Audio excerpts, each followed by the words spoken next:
Ainsi, le Christ est roi.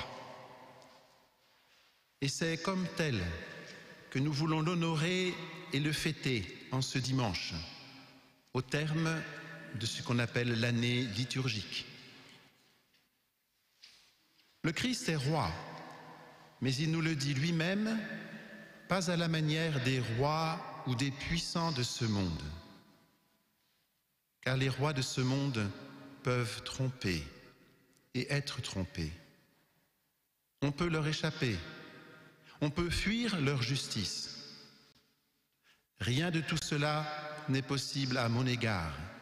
Je ne suis pas un roi de ce monde, parce que les rois de ce monde, les chefs politiques de ce monde peuvent être cruels, insensés, tyranniques, hautains, autant que lointains, inabordables. Tout au contraire, ma souveraineté instaure le règne de l'amour, le règne de mon sacré cœur. Mon gouvernement, c'est celui de la sagesse éternelle. Mon royaume, c'est celui d'une miséricorde, toujours prête à s'épancher en torrent de grâce.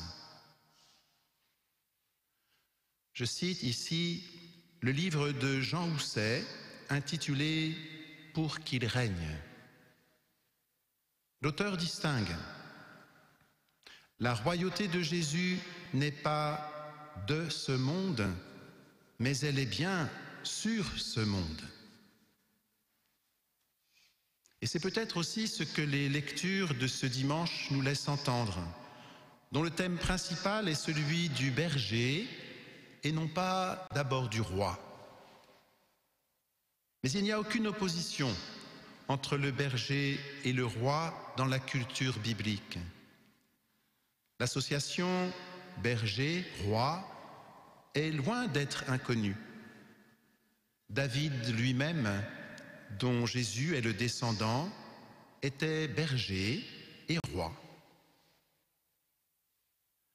C'est le berger qui fait le troupeau. C'est le berger qui rassemble les brebis dispersées et les mène avec son bâton jusqu'au vert pâturage. Le sceptre des rois, de même que la crosse de l'évêque, n'est autre que le bâton du berger. Dans l'histoire du peuple de Dieu, qui à un moment donné réclame d'être gouverné par un roi comme les autres nations, dans cette histoire, les rois d'Israël sont jugés sur leur capacité ou non d'avoir su rassembler le troupeau d'Israël. Et il faut bien dire que le bilan n'était guère brillant. D'où les paroles du prophète Ézéchiel que nous entendions dans la première lecture.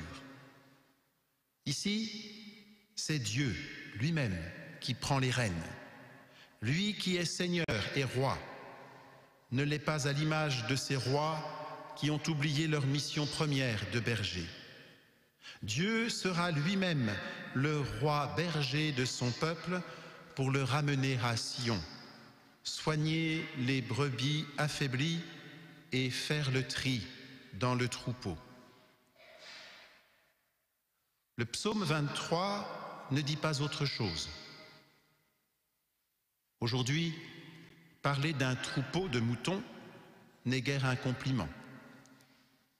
Mais à une époque où l'on sait que le seul moyen de survivre est de se rassembler, on est en quête de bergers qui puissent assurer la vie et la survie du troupeau.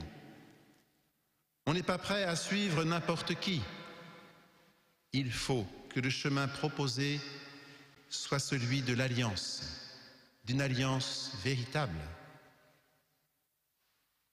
Le psaume n'évoque-t-il pas le Messie, le roi berger choisi par Dieu pour apporter le repos à Israël? Ce roi berger est celui qui est avec le croyant. Celui-ci n'a donc rien à craindre. Son bâton le guide et le rassure. Et même, il prépare la table, l'Eucharistie, pour lui, devant ses ennemis. Saint Paul, quant à lui, ne reprend pas l'image du roi berger, mais celle du roi serviteur, ce qui revient au même. Le Christ, le Messie, n'a pas conquis ni conservé la vie de son peuple par la force des armes, mais en versant son sang, en s'abaissant, par amour, au rang d'esclave, pour recevoir du Père le titre de roi. Le berger donne sa vie pour ses brebis. Pour saint Paul, l'exaltation du Christ dans la résurrection est la preuve irréfutable qu'il a reçu du Père un règne que nul roi en Israël, pas même David, n'avait jusqu'alors exercé. Puisque ce règne d'amour est vainqueur même de la mort. Cette mort, c'est l'ultime exil, d'où le Christ rassemblera tous les hommes.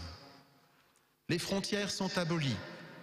Le salut est offert à toutes les nations. Ah, les nations. Quand il en est question dans la Bible, et notamment dans le passage d'Évangile que nous venons d'entendre, c'est pour désigner les nations païennes, c'est-à-dire toutes celles en dehors d'Israël. Si nous y avons été attentifs, nous avons peut-être été étonnés que le texte de l'Évangile de Matthieu ne parle pas d'un jugement universel de tous les hommes à la fin des temps. Il ne parle que des païens qui n'ont pas reçu le message de Jésus. En effet, et là il faut se souvenir des passages d'Évangile que nous entendions dimanche dernier et le dimanche d'avant, qui sont des passages qui précèdent dans l'Évangile de Matthieu, le texte que nous venons d'entendre. Jésus avait enseigné à ses disciples et à tous ceux qui appartenaient à Israël ou avaient reçu son message comment se préparer au grand jour de son retour. Ça, c'était pour le peuple élu, pour l'Église, aujourd'hui encore. Mais là, dans le texte qui nous est donné en ce jour, Jésus parle des nations. Matthieu parle des nations. Et là, deux groupes sont distingués parmi les païens qui n'ont pas connu Jésus ici-bas et qui n'ont pas eu l'occasion de connaître sa révélation dans la Bible. Parmi eux, les uns hériteront le royaume des cieux et les autres iront au châtiment éternel.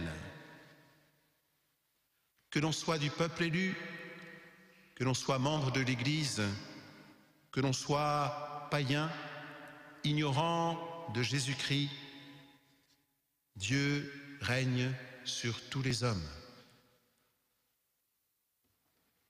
Pour en revenir à l'évangile de ce jour, la chose impressionnante, c'est que la différence ne sera pas fondée précisément sur l'attitude de ces païens à l'égard de Dieu, mais sur leur attitude à l'égard des plus petits, des plus pauvres.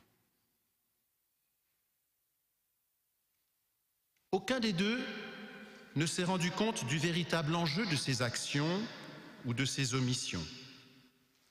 Et c'est là la grande révélation chrétienne, cette identification du Christ avec le plus pauvre. Notre religion, de ce point de vue-là, est absolument différente des autres religions.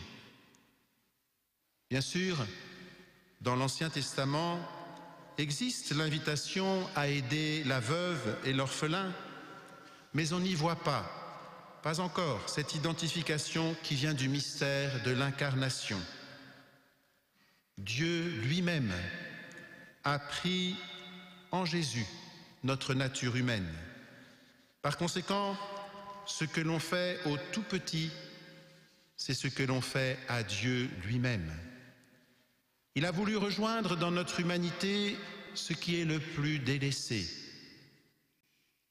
Déjà, avec le discours des béatitudes, puis avec la Passion, puis dans l'Eucharistie, nous avons l'exemple même de l'abaissement par amour.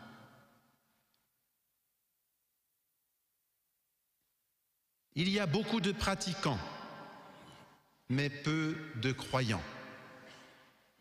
Vous avez bien entendu, il y a beaucoup de pratiquants, selon ce texte, des gens qui font le bien, mais qui ne savent pas que quand ils font le bien, c'est Jésus qui le fait à travers eux. Et puis il y a aussi à découvrir la présence de Jésus dans le mystère du plus pauvre. Le plus pauvre n'est pas tant celui qui n'a pas que celui qui n'est pas aimé, pas accueilli, qui n'est pas visité. Et cela touche beaucoup plus l'être que l'avoir. Frères et sœurs, nous appelons dans notre prière que Dieu soit tout en tous, comme le dit saint Paul dans la deuxième lecture.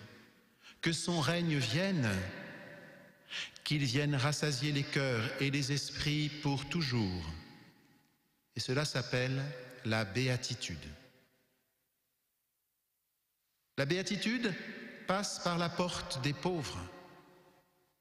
La première des béatitudes n'est-elle pas « Bienheureux les pauvres, le royaume des cieux est à eux » et elle est au présent. Les autres sont au futur. Puissions-nous nous laisser toucher par cet évangile qui nous redonne, si nous l'avions perdu, si nous l'avions laissé s'endormir, le désir de la vie éternelle, pour donner à notre vie quotidienne un goût particulier qui a à voir avec la béatitude d'un Dieu qui nous appelle des ténèbres à son admirable lumière. Amen.